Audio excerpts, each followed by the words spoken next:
haram hukumnya. Nah, ini termasuk juga nih. Ada ustadz kondang terkenal, terkenual. Ya, yang membolehkan alat musik. Kata dia, tidak ada hukum pada alat. Ini orang aneh, menyelisihi Nabi, para sahabat, para tabi'in, imam yang 4. Semua imam yang 4 mengatakan alat musik haram, nyanyian haram. Itu mau ikut siapa? Dan anehnya kaum muslimin, ya, ini anehnya kaum muslimin. Wah, ini nih baru ustadz nih, belum pernah saya dengar ilmu sebelumnya. Ya emang menyimpang, karenanya nggak ada. Paham maksud saya? Lihat hadisnya begitu jelas. Hadis riwayat Bukhari, diriwayatkan oleh Imam Bukhari secara mu'allaq dan disambungkan oleh beliau dalam tempat yang lain. Nabi Muhammad SAW bersabda, la ya'tiyanna aqwaman min ummati la'a'lamanna aqwaman min ummati yastahilluna al-hira wal harir wal khamra wal ma'azif. Sungguh akan datang orang-orang dari umatku yang menghalalkan. Berarti asal hukumnya apa, Bu? Haram. Ya, menghalalkan al-hira, perzinahan, al-harir, sutra bagi laki-laki, minuman keras, al-khamr, dan alat-alat musik. Ini disepakati oleh para ulama. Bahkan Imam Al-Albani mengatakan, kalau tidak ada hadis tentang pengharaman alat musik kecuali hadis itu sudah cukup. Nah, sekarang ujiannya bagi umat Islam terutama di Indonesia, ada ustadz terkenual mengatakan halal alat musik, tidak ada hukum pada alat. Ini ujian. Mau menerima hadis atau mau menerima pendapat ustadz yang masyhur tersebut? Masyhur. Makan tuh masyhur. Bismillah Ustaz, adik kami ingin tabayun tentang ceramah tausiah Ustaz di YouTube bahwa musik itu halal atau dibolehkan. Jazakallah khair. Antum kapan melihat tayangan saya? Ini poin pertama. Atau antum melihat utuh atau tidak? Yang kedua, apakah antum hadir di majlis itu cuma melihat atau cuma melihat cuplikan? Yang ketiga, dalam suasana apa saya menjawab pertanyaan itu? Karena setiap materi yang disampaikan, setiap majlis itu suasananya bisa berbeda. Apa yang ditanyakan nggak bisa antum bikinnya di hukum umum. Ini poin pertama. Yang kedua, antum mesti bedakan hukum dengan sikap hukum. Itu berbeda. Hukum dengan sikap hukum. Kalau antum ditanya hukum, antum mesti jujur. Gak boleh antum ambil sesuai selera antum aja. Yang pengen saya begini, itu sampaikan. Yang menurut Nabi padahal benar, antum tutupi karena hanya jamaah ikut keinginan antum. Itu gak boleh. Dosa itu antum. Sikap hukum itu beda. Misal, ada hukum, saya beri contoh, nanti saya teruskan ke musik ya. Ada hukum misalnya untuk sujud nih, setelah i'tidal. Ya, hukumnya ada 2 secara umum. Yang pertama adalah sujud dengan menggunakan lutut dulu. Itu ada di Abu Daud nomor hadis 838 dari Wa'il bin Hujur, posisi paling kanan sebelah bawah. Taib. Yang kedua, ada menggunakan telapak tangan. Di telapak tangan dulu, baru lutut. Ya, itu ada di Abu Daud kitab yang sama, nomor hadis 840 dari Abu Hurairah, posisi paling kiri sebelah atas sampai 841. Cuman beda 2 nomor. Ini yang disebut hukum. Jadi kalau Anda tanya bagaimana hukumnya, ini 2 alternatif yang diajarkan oleh Nabi. Singkatnya ada kemudahan. Anda kalau ingin menggunakan lutut boleh, ingin menggunakan telapak tangan boleh. Karena kita sujud memang hanya menggunakan satu di antara 2 itu. Itu artinya kemudahan. Rumus fikihnya disebut al-jam'u wa taufiq. Jadi kalau ada persoalan, hadisnya banyak, antum jangan pilih satu hadis dan antum ikuti, tidak. Kumpulkan semua hadisnya, at-taufiq kemana arah hukumnya. Di situ antum simpulkan. Sampai Ibnul Qayyim al-Jauziyah menulis kitab sifat salat Nabi, beliau menyimpulkan saya pilih yang pakai lutut. Syekh Muhammad Nasiruddin Al-Albani menulis kitab sifat salat Nabi, memilih menggunakan telapak tangan. Jadi kalau antum ngajinya menggunakan kitab sifat salat Nabi Syekh Al-Albani, pasti pakai telapak tangan itu. Lihatnya. Kalau antum baca kitab Syekh Ibnul Qayyim al-Jauziyah, Masya Allah akan menggunakan lututnya. Nah, dua-duanya dipraktekkan. Nah, jadi kalau antum menggunakan lutut benar, menggunakan telapak tangan benar, yang salah itu ya menggunakan selain keduanya. Bisa pakai kepala duluan gitu kan? Itu kan keliru. Ya. Dan diantara yang pakai kepala duluan belum apa-apa sudah rame gitu kan. Lihat orang pakai telapak tangan disebut ini salah nih, yang benar pakai ini. Mungkin antum ngambil salah satu aja. Dan yang tidak tepat ketika Anda mengajarkan pakai telapak tangan atau pakai lutut, Anda mengatakan nih yang lain salah nih, yang benar pakai ini. Hadisnya dhaif. Antum berani mendaifkan Syekh Ibnul Qayyim al-Jauziyah, antum siapa? Ya? Antum mengatakan yang pakai telapak tangan salah, antum di mana makamnya Syekh Al-Albani? Jadi jangan sampai kita yang belum tentu hafal hadisnya jadi pada rame. Hadisnya aja nggak tahu gitu kan. Ya itu hukum. Adapun sikap hukum itu pilihan antum terhadap hukum. Antum bersikap ingin menggunakan lutut silakan. Bersikap ingin menggunakan telapak tangan itu silakan. Itu nggak ada masalah di sini. Jelas di sini? Nah sekarang dari pemahaman ini, mari kita tarik kepada pertanyaan tadi. Musik apa sih hukumnya? Apa dulu musik tuh? Antum harus kenali dulu. Apa dulu musik? Jangan-jangan ribut masalah musik. Antum sendiri nggak kenal musik. Antum menghukumi musik, handphone antum sendiri banyak musiknya. Ringtone, tone itu kan musik. Begitu bunyi, musik itu haram. Bunyi, tending gitu kan. Masya Allah. Haram semua tuh di HP antum tuh. Antum harus kenali dulu apa itu gitu kan. Musik itu segala suara yang menghasilkan irama. Ingat ya, kami alhamdulillah saya sampai S2 itu spesialis saya di bahasa Arab. Saya senang tafsir Quran. Saya sangat cinta Quran ya. Dan alhamdulillah untuk memahami Quran saya harus paham bahasa Quran. Maka saya belajar di bahasa itu. Dan turunannya nanti ada pembahasan tentang syair. Yang di syair itu salah satu subbabnya pembahasan tentang musik. Karena unsur dari syair itu musik. Salah satunya. Musik segala suara yang menghasilkan irama. Jadi setiap suara menghasilkan irama itu disebut dengan musik. Jelas di sini? Ini dibagi dua nanti. Ya, yang pertama, ada yang tidak menggunakan alat. Jadi suara. Dan orang Arab sudah terbiasa tentang itu. Maka ketika mereka membuat syair, di antara unsur syair itu salah satunya musik. Kalau antum belajar jurusan bahasa Arab, berbicara tentang syair itu pasti itu akan belajar itu. Di antaranya ada irama, musik di situ. Kalau diturunkan ada 16 rumus, disebut dengan bahar di ilmu arud. Ada bahar tawil, ada madid, ada rajaz, ada macam-macam. Dan sejak zaman jahiliyah sudah ada. Jadi begitu mereka bikin syair, tidak ada irama musiknya, itu disebut aib musiknya. Aib syairnya, celah. Bukan syair yang fasih. Ya, tawilun lahu dunal buhuri fadailu fa'ulun mafa'ilun fa'ulun mafa'ilu kifanat min dzikra habibin wa manzili bisaqtul liwa bainad dakhuli fahawmali. Selalu ada iramanya membedakan satu dengan yang lainnya. Nah, pada yang seperti ini bahkan turun ayat Quran. Saya ulang ya, bahkan surah khusus yang membahas tentang kebiasaan mereka. Surah ke-26 disebut Asy-Syu'ara.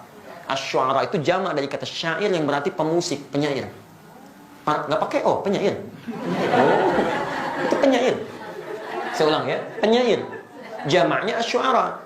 Tayyib, kalau antum baca nanti dari ayat 224 sampai ke ujungnya, singkatnya apa? Ada kebiasaan-kebiasaan mereka ketika ayat turun dicela oleh Quran.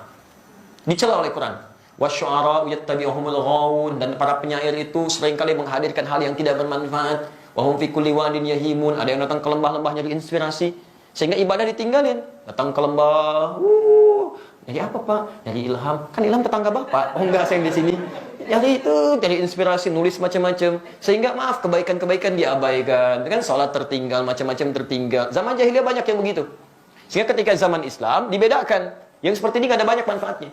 Bahkan ada yang menuduh Nabi SAW. Ada yang menyerang Nabi dengan syair. Banyak. Ada Zuhair bin Abi Salma sebelum dia taubat. Nyerang Nabi itu. Disebutkan begini, dan sebagainya. Apa yang terjadi? Sisi lain, banyak juga penyair muslim. Di antaranya Hasan bin Sabit. Hasan bin Sabit bahkan langsung disebut sebagai syairun Nabi. Seorang penyair yang membela Nabi SAW. Jadi begitu di sudut sana mencela Nabi, di sini kemudian membalas dengan membela Nabi SAW. Dan tidak sedikit pembelaan itu dihasilkan lewat syair. Yang seperti ini langsung disanjung oleh Quran. Illal ladzina amanu, kecuali para penyair yang beriman kepada Allah Subhanahu wa taala. Yang dengan syairnya dijadikan untuk membela Islam dan mengangkat nilai-nilai kebaikan. Jelas di sini dulu? Ini sisi yang pertama. Jadi Anda bayangkan, Anda mesti fair di sini. Ada ayat yang mencela keadaan tertentu, ada ayat yang kemudian mengangkat nilai kebaikan di situ. Jelas? Bahkan Nabi SAW pernah kemudian meluruskan ketika seseorang memuji Nabi untuk mengkultuskan. Jangan sebutkan itu, sebutkan yang lain. Dan Nabi SAW ketika pulang dari perang Tabuk pulang, itu disambut dengan syair. Dan beliau diam. Tala'al badru alaina min thaniyatil wada'i, ya wajaba syukru alaina, mada'a lillahi da'i. Dan antum ada yang kemudian membuat dengan musik-musik kasidah itu. Itu asalnya kan itu syair. Ya, dari madid rumusnya. Tala'al badru alaina min thaniyatil wada'i wajaba syukru alaina mada'a lillahi da'i. Ada semuanya di situ. Ya. Sampai orang Arab itu, Bu, Pak, jangankan masalah seperti itu, lihat binatang, lihat macam-macam, itu memang itu Masya Allah, itu langsung bisa bikin syair. Refleksnya syair. Itu lihat burung aja, burung bulbul lompat-lompat bikin syair. Al-Asma'i pernah bikin, cuma gara-gara burung bulbul lompat ke dahan-dahan bikin syair. Sautu safiril bulbuli hayyaja qalbi thamini al-ma wa zahma ma zahilah dhul muqali fa anta yasridi wa sayyidi wa mawlani fa kam taymuni ghajirin uqalqali qataftuhu min wadatin fi hadha ar-rajuli fa qala la fa qad ghara muharmili wal walad wali yawaidani fa qultu la tuwalbili fa bayyinu lu'ali qalat law hina kadha in hadha dhul muqali ka hatan ka kailali tabtabi taburi. Ada semuanya. Dia bikin itu. Dan dalam suasana membuat itu, Nabi biasa saja. Jadi ketika buruk dicela oleh Nabi, ketika baik didiamkan oleh Nabi. Maka dari sini ulama sepakat dalam persoalan syair, musik yang berasal dari suara. Awas ya, berasal dari suara terbagi pada dua bagian. Ada yang dicela sampai tingkat keharaman ketika menjauhkan dari Allah Subhanahu wa taala, membuat diri lalai, makruh dengan kalimat-kalimat yang tidak pantas itu yang haram. Jelas? Tapi kalau yang dimaksudkan kalimat-kalimat kebaikan, sampai Imam Syafi'i punya syair disebut Diwan Asy-Syafi'i, ajakan pada kebaikan, ketaatan di situ, itu dibenarkan oleh para ulama. Tidak ada masalah di situ, yang disebut dengan hukum boleh. Jelas di sini? Jadi pernyataan saya jangan di framing gitu kan, jangan dipotong seakan-akan usah dibolehkan ini. Kata siapa? Saya nggak pernah membolehkan itu. Hukumnya ada di Quran, turun sejarahnya, antum bisa lihat, ini yang tidak boleh, ini yang boleh. Sekarang alat musik. Bagaimana dengan alat-alat musik? Antum bisa perhatikan kalau munculkan hadis-hadisnya, ada yang langsung dicela, bahkan didekatkan dengan zina. Kan? Allah Subhanahu akan datang di masa nanti orang-orang menghalalkan zina, menghalalkan khamar dan menghalalkan alat-alat musik, gitu kan? Pernah dengar hadisnya? Tayyib, itu apa yang dicela? Hal-hal yang bisa menyesatkan kita pada keburukan, yang menjauhkan dengan Allah Subhanahu wa taala. Bahkan disebutkan oleh Nabi, seruling itu bagian dari panggilan setan, gitu kan? Karena ketika dia digunakan banyak orang maksiat di situ. Ya, minum khamar, ada yang mabuk-mabukan, ada yang berzina, ada yang macam-macam. Silahkan cek ya, silahkan antum cek. Setiap kali menemukan musik di tempat-tempat yang tidak baik, pasti turunannya maksiat. Itu yang jatuh haram di situ. Haram dan seterusnya. Tapi ada di antara hadis-hadis yang antum pernah lihat, bukankah pernah Nabi SAW datang ke rumahnya Sayyidah Aisyah? Tapi apa yang terjadi? Rupanya di situ sedang ada pesta yang diadakan oleh Sayyidah Aisyah. Sedang bergembira. Tiba-tiba ada dua di antara khadimahnya sedang bermain gendang gitu kan? Baik, tobul. Dia sedang kemudian bersyair. Datang Abu Bakar. Ketika Abu Bakar datang dikatakan, Abi mazmuri syaitani fi baitin Nabi sallallahu alaihi wasallam. Ini yang setan ada di rumah Nabi. Kata Nabi, biarkan daha ya Abu Bakar. Falikulli ummatin 'id. Karena setiap orang, setiap umat punya hari rayanya. Biarkan aja katanya. Jadi ada yang dibiarkan oleh Nabi, ada yang tidak diperkenankan. Tapi pembiaran Nabi itu juga bukan menjadikan Nabi fokus kepadanya. Nabi nggak fokus. Nabi nggak pernah misalnya fikirin itu, nggak pernah nikmati itu. Jadi beliau biarkan, tapi beliau nggak mencela. Jelas di sini? Ini menunjukkan bahwa pada hakikatnya Nabi tidak mengutamakan tentang musik itu. Yang walaupun itu dibenarkan sebagian yang tadi itu. Tapi kemudian beliau tidak hindarkan karena dikhawatirkan nanti umatnya malah fokus kepada hal demikian. Jadi ada yang dibenarkan oleh Nabi, tidak seketika dilarang dalam sifat-sifat yang seperti tadi. Adapun yang tadi alat musik yang lain, yang digunakan pada sesuatu yang maksiat, yang tidak baik, itu yang dihukumi haram oleh agama. Dan pada hakikatnya alat itu nggak ada hukumnya. Alat benda nggak ada hukumnya. Saya mau tanya apa hukumnya golok? Apa hukumnya pisau?